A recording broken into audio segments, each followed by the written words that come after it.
it's been a process. We started off 3 years ago. We play games in Johannesburg and have the opposition from Africa would have more supporters than us. And it was a problem for us. And it's taken us time and obviously results to bring the fans back. And with the fans coming back, obviously you start attracting sponsors. People want to support winning teams. They want to support teams that are doing well. They want to support teams with an identity. And I think we've created that over the last couple of years.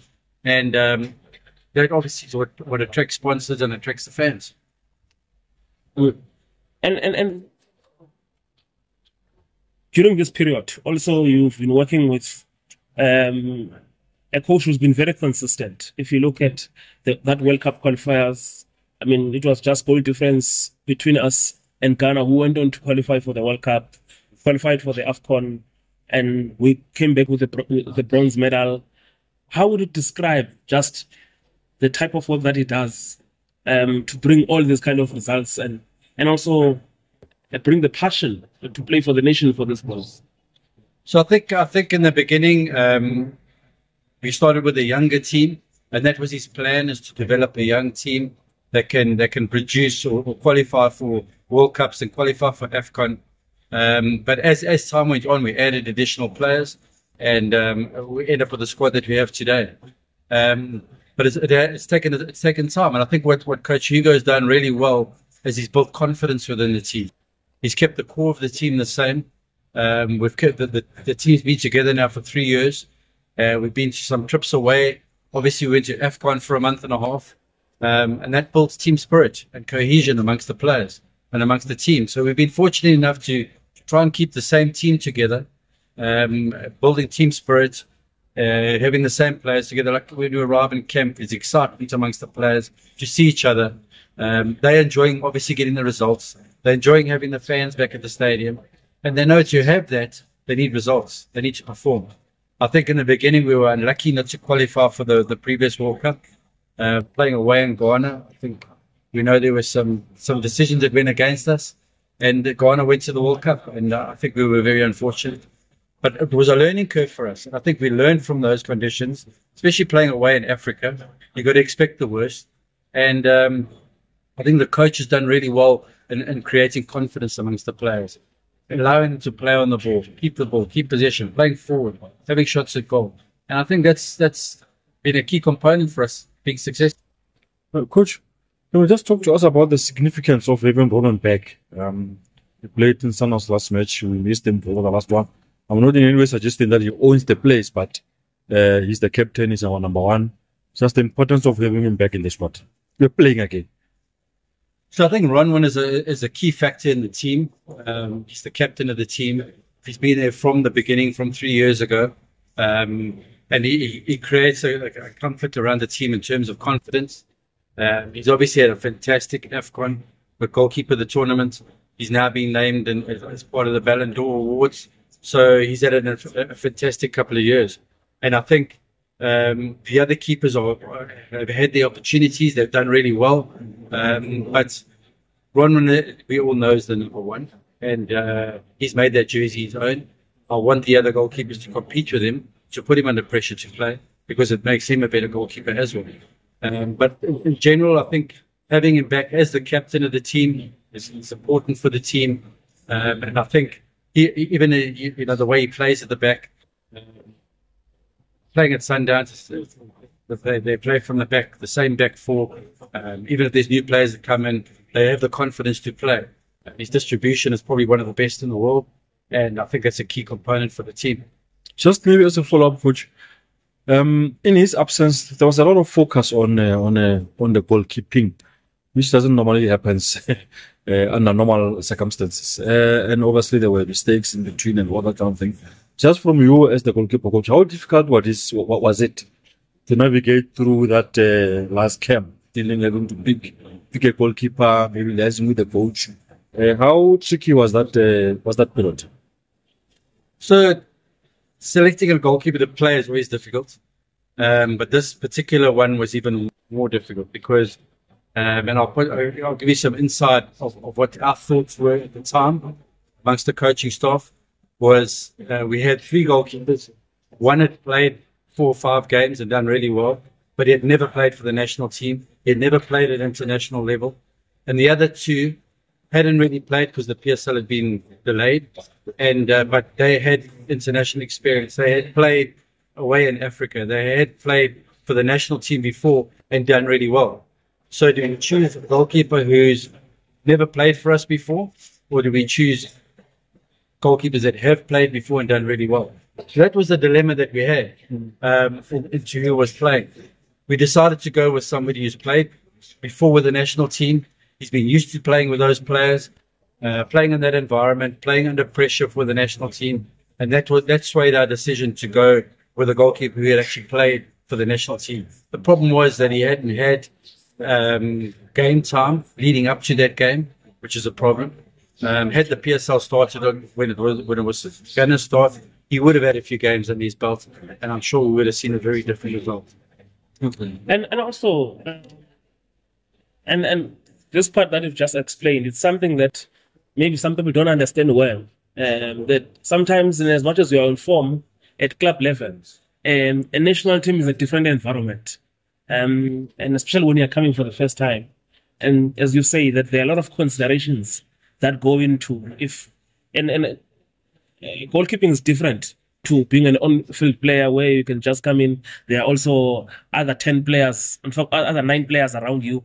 As a goalkeeper, you are there, you are leading on your own. So, like you say, goalkeeping is a different aspect altogether. And playing at club level and playing at international level is very, very different. There's different pressures involved. You're not playing with that team before. You've never played with some of those players before. You don't know. Because remember, when you arrive at camp, you're playing your first game within 4 or 5 days, or sometimes even 3 or 4 days. You don't have time to work with the team. You don't know how the coach wants you to play. So it's a very difficult thing for a goalkeeper. An outfield player, if he's new to the squad, you can put him in there, no problem, because you can sub him at half-time, or after 60 minutes, you take him out.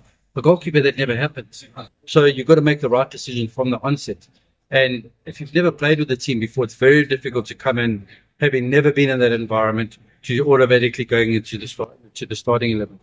But what are the things that you've picked up about this boy, Shane? I mean, when I look at his performances, especially in the CAF Champions League, 4 clean sheets there, and when you look at the Champions League, international football, that's the level that is almost at the same stage. Definitely. So him having experience now playing in Africa is a huge bonus for the national team, because now we've got other goalkeepers that are gaining the experience. And over time, I'm sure he'll get his chance in the national team. And that's what we need. We need competition. In the past, when we started out this whole process, if you looked at the PSL, all the goalkeepers were foreigners. So we had very little choice of who to choose. And a few keepers got the opportunities, but it wasn't like we had a huge pool to pick from. Where now currently there's quite a few local South Africans playing in the PSL, so there's a lot more options. And especially keepers that are playing in Africa. From Stellenbosch, from Pirates, there's now obviously lots of competition for those places. And I think that's a fantastic environment for the national team. And it's going to make it a lot more difficult for us to choose goalkeepers. But that's a good thing. You want to make those tough decisions. How do you motivate a guy like Dumont? I mean, after you made that mistake against Uganda, with also against Farmers or against Bafana, surely his morale is down. So Veli's a fantastic goalkeeper, and he's a very good character. And he's also a good team player. He's good for the team. He's one of the... if there's kit bags to be carried, Veli will be carrying them. If there's songs to be sung, Veli will be singing. He's a good character in terms of having him in a team environment. Veli, yes, he's made 1 or 2 mistakes, but that happens in goalkeeping. Unfortunately, that happened one straight off the other, so people remember them. What I said to Veli is, it's not the mistakes that's important, it's how you recover from those mistakes. And it's how you go back and play your next game with confidence. Because goalkeeping is a confidence thing. You need the confidence to play. And it's a high-pressure environment. Because like we see, you make a mistake, it's a goal. Outfielders make 10, 15 mistakes a game, but it never gets picked up because there's somebody to cover them. A goalkeeper, that doesn't happen. You make mistakes, and you're going to make mistakes. Every goalkeeper makes mistakes at every level. It's how you recover from those mistakes and how you get your confidence back. And Veli's just got to lift his head, and he's a fantastic goalkeeper. I'm guaranteed he will be back and playing at the level that he's used to. And just lastly, from my side, when it comes to working on the conveyor belt, what can you say about the standard of goalkeeping, not just at the top level, but just overall in South Africa, and what measures are there, especially with the junior national teams, to ensure that the goalkeepers who are coming up are goalkeepers of the higher standard you're looking for at Bafana Bafana? I think what's helped is the Diski League, because now goalkeepers, previously you would go from junior levels and then you would join the first team, but you never get a game. The biggest part about goalkeeping is to get game time. That's how you gain experience. And that's when you make mistakes and you learn from those mistakes and you become a better goalkeeper. So now we're seeing younger goalkeepers in the Diski League, and we as coaches can see who has potential, who doesn't have potential, and they groomed now to play in the first team. A lot of the clubs, the club environment, you see goalkeepers now going from the Diski League, progressing into the first team and getting game time. So that makes the pool of goalkeepers a lot bigger. I do think PSL coaches need to sometimes give goalkeepers an earlier opportunity than what they do, because we see goalkeepers now in the PSL 28, 29, 30-year-olds. Not often do you see a 22-year-old, 23-year-old playing goals for any team. So they would rather go for a foreigner who's a bit older with more experience than put a youngster in there. And sometimes you need. Ronwen at Supersport was given a chance as an 18-year-old to play in the Supersport first team. And look where he's ended up. And I think we need to give more goalkeepers opportunities at that level. Mm-hmm. Coach Kevin Hunt was saying just not long ago, he had issues about the competitiveness of the Diski League. And I think he was sharing something that had been said by some few coaches before, which leads me into, are we really giving a good attention and scouting in the work? I've watched some matches in the National First Division and even ABC Motsepe, and those leagues are competitive, and there's even better goalkeepers there. But for me, that doesn't seem to be maybe a good attention on them. Yeah, I think you're right. I think the First Division and the ABC leagues, there's some quality players and some good teams. The problem that we have with a PSL team, your players that are not playing on a regular basis, especially the youngsters, where do they play? They never get to get a game. So maybe the Diski League is not up to where it should be in terms of standard, and maybe they need to change one or two of the rules and allowing one or two older players that can groom the youngsters with experience. So, for example, a PSL team's got one or two injured players coming back from injury, they can go and get a bit of game time in the Diski team, and the younger players can learn from those experienced players. So I think maybe that's a change that we could make, just restrict the amount of numbers, maybe over the age of 23. But yeah, I think in terms of goalkeeping, we need more game time for goalkeepers, and the Diski Leagues is giving us that, as well as the First Division.